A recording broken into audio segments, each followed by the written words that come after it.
Hi, welcome everyone. This is a new add-on I've been working on. The first version of the add-on has 81 procedural materials that I created, and I will be adding more every month.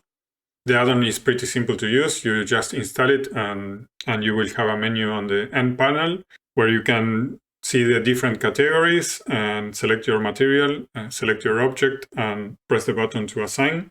You can buy this add-on on my Gumroad account and on Blender Market also. And I'm giving also all the patrons a license to use it as long as they are patrons. If you want to support me there, you can also use this add-on for free. I'm going to show you a little bit how this works. Here we have the fabrics. You can just select one, assign the material, and you will have the material there. We have jeans.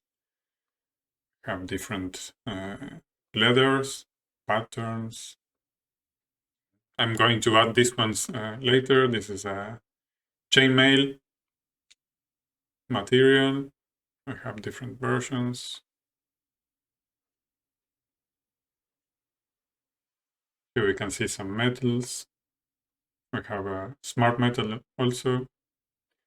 This one has control over the dust, the borders, different damages.